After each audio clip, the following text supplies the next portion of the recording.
प्यारे बच्चों, एक बार पुनः स्वागत है आपका एसडीएस विद्यापीठ ऑनलाइन क्लास में। मैं सुनील सिंह आज आपको कक्षा 5 का हिंदी पढ़ाऊंगा। इसका पाठ है 9 और शीर्षक है चंद्रशेखर आज़ाद। तो बच्चों, चंद्रशेखर आज़ाद का नाम आप सबने सुना होगा और जानते भी होंगे। तो क्यों जानते हैं, क्यों सुने उनके नाम को, आज इसके बारे में आपको इस पाठ के माध्यम से बताया जाएगा। ठीक है, तो इसमें देखते हैं कुछ वर्ड हैं। जुलूस, जुलूस क्या होता है? लोगों के समूह को जुलूस कहते हैं। हथकड़ियाँ, लोहे की बेड़ियाँ होती हैं, उसको हथकड़ी कहा जाता है। स्वाधीनता यानी आज़ादी के लिए नेतृत्व यानी जुलूस का जो होता है उसकी अगुवाई करना। निर्भीकता, बिना डरे। स्वर्ण अक्षर यानी सोने के अक्षर या इतिहास। ठीक है, तो बच्चों इसमें पढ़ते हैं। सन 1929 में हमारा देश भारत अंग्रेज़ों के अधीन था। सन 1929 में हमारा देश भारत अंग्रेज़ों का गुलाम था। जनता गुलामी की जंजीर तोड़ डालने को बेचैन हो रही थी। जो जनता थी वो गुलामी से त्रस्त हो चुकी थी और आज़ाद होने को बेचैन हो रही थी। चारों ओर देश में क्रांति की ज्वाला भड़क रही थी। चारों तरफ क्या हो रहा था? क्रांति की ज्वाला जल रही थी, भड़क रही थी। स्थान स्थान पर अंग्रेज़ों के विरोध में जुलूस निकाले जा रहे थे। जगह जगह अंग्रेज़ों के विरुद्ध, अंग्रेजी शासन के विरुद्ध जुलूस निकाले जा रहे थे। ठीक है, वाराणसी में किशोर बालकों का एक छोटा सा जुलूस निकला। बनारस में छोटे बच्चों का, ठीक है, एक जुलूस निकला। ठीक है, उस जुलूस का नेतृत्व एक 16 वर्षीय बालक कर रहा था। वो जो जुलूस निकला था उसका अगुवाई एक 16 साल का बच्चा कर रहा था। ठीक है, जुलूस में मुश्किल से 10 या 12 बालक थे। उस जुलूस में क्या थे? 10 से 12 ही बच्चे थे। उन सभी की उम्र 12 से 16 वर्ष के बीच थी। जो लोग जुलूस में शामिल थे उनकी उम्र 12 से 16 वर्ष के बीच थी। उस बालक का नाम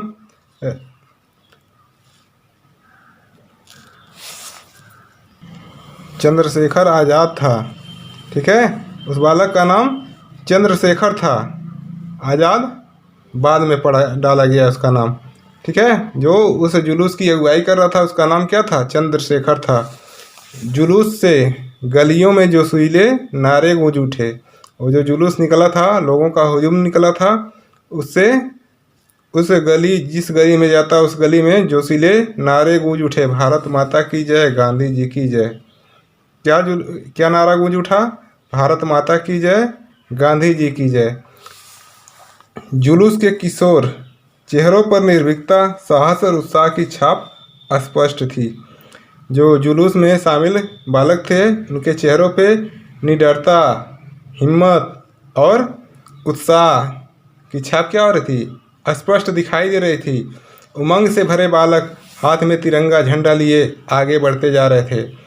जो बालक थे वो हाथ में तिरंगा झंडा लेकर आगे बढ़ते जा रहे थे। जुलूस के नेता का मुख अद्भुत तेज सा दमक रहा था। ठीक है, जो उस जुलूस का मुखिया था उसका चेहरा एकदम अजीब तरीके से, अनोखे तरीके से दमक रहा था। उनकी आंखों में चमक थी। वह जुलूस का नेतृत्व भी अद्भुत निर्भीकता से कर रहे थे।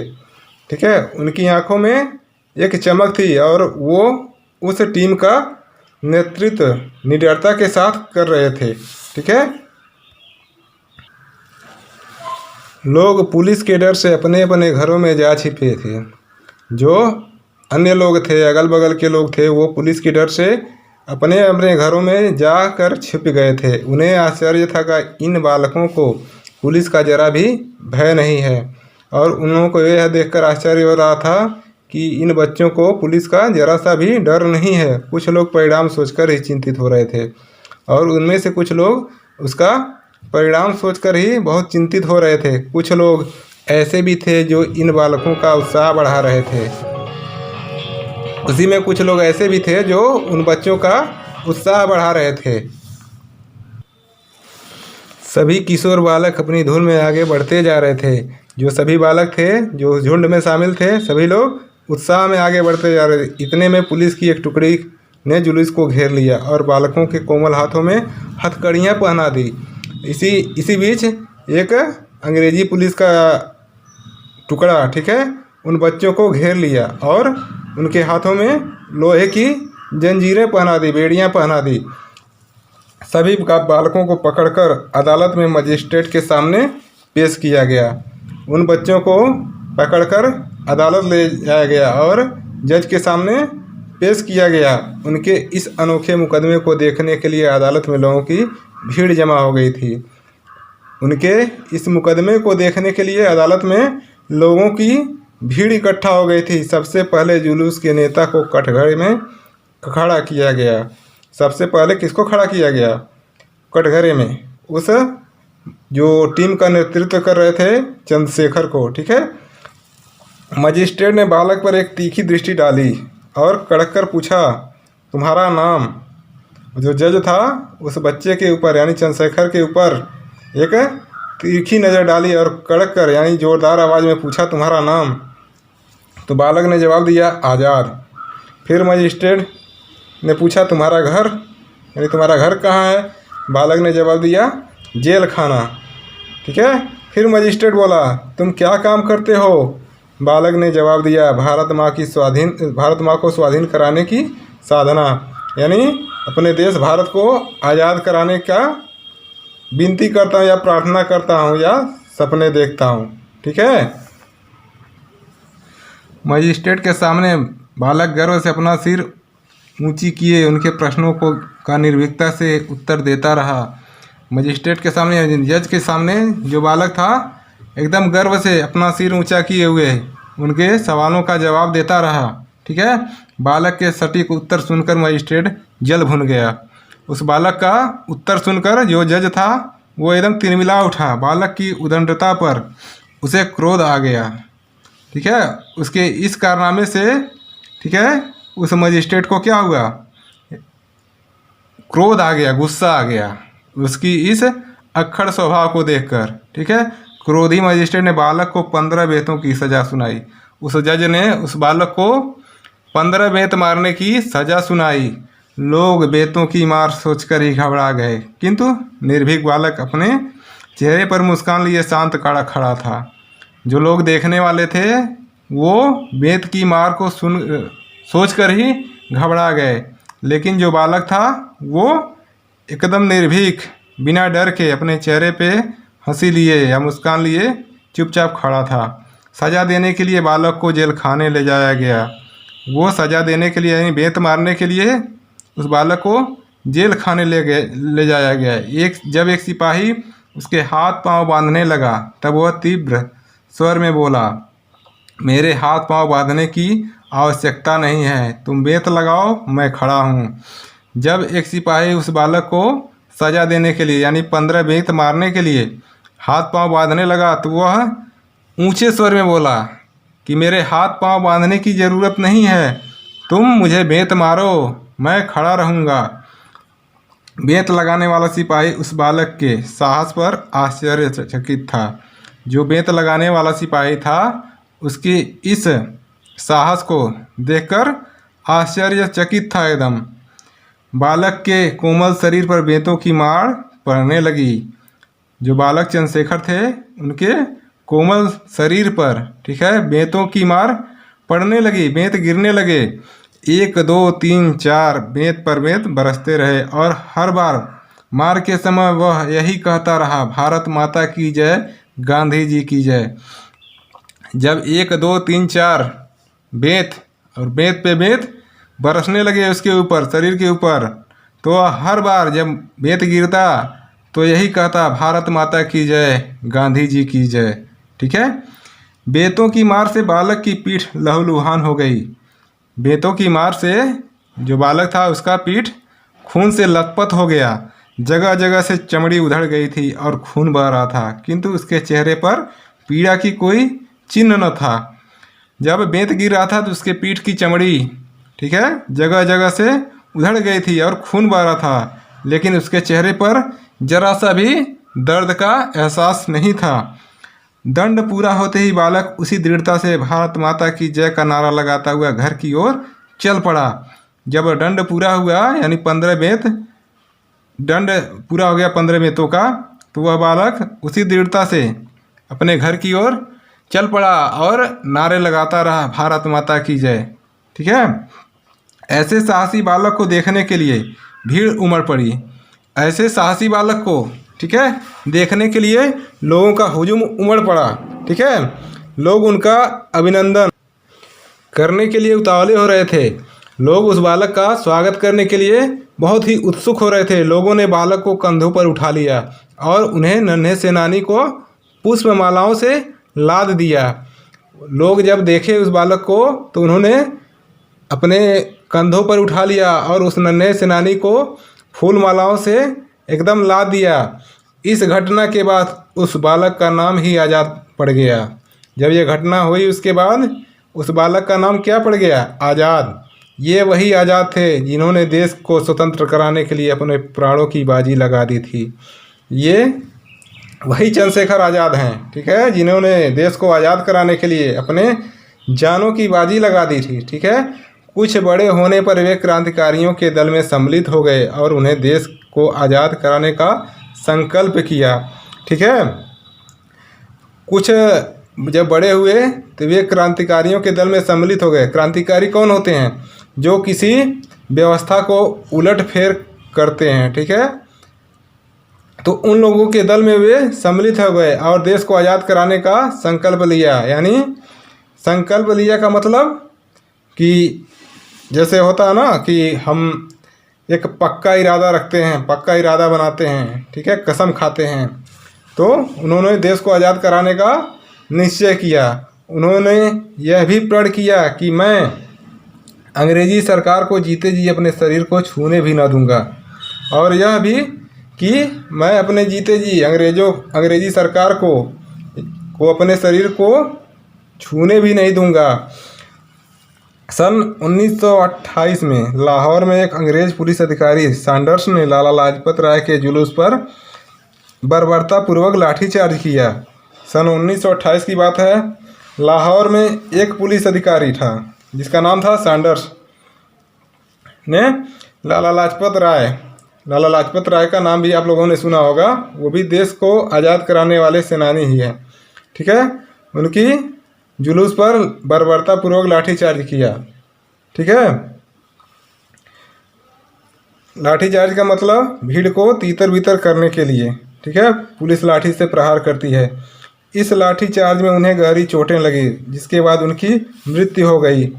जब लाठीचार्ज हुआ उससे लाला लाजपत राय को गहरी चोटें लगी और उनकी मौत हो गई। आज़ाद इस घटना को सह नहीं सके और चंद्रशेखर आज़ाद इस घटना को सह नहीं सके, बर्दाश्त नहीं हुआ उनसे। उन्होंने लाला लाजपत राय की मृत्यु का बदला सैंडर्स को मार कर लिया। और क्या किया?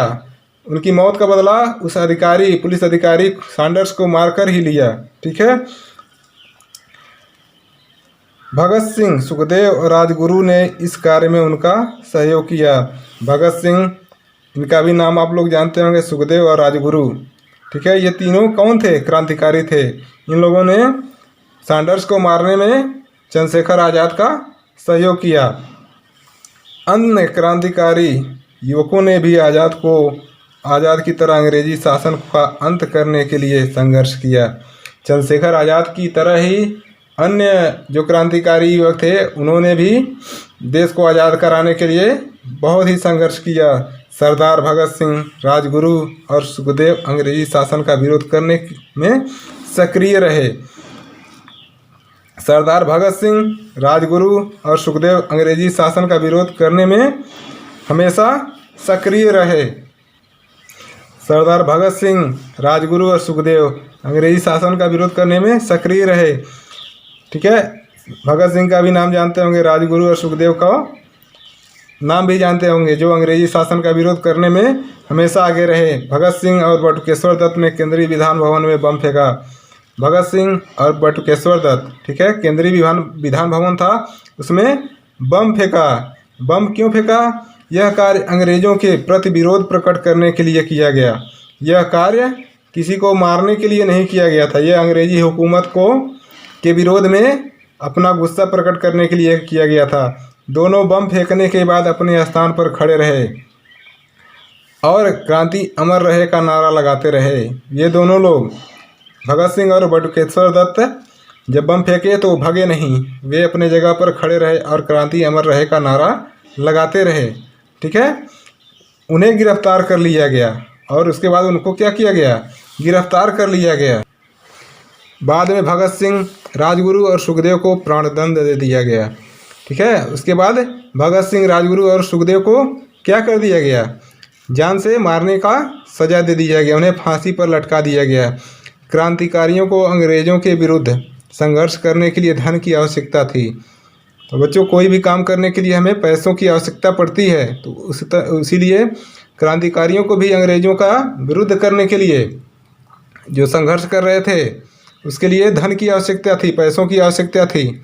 ठीक है, इसके लिए राम प्रसाद बिस्मिल, अशफाक उल्लाह तथा रोशन सिंह ने लखनऊ के पास काकोरी नामक रेलवे स्टेशन पर उस समय ट्रेन द्वारा ले जाने वाली सरकारी खजाना लूट लिया।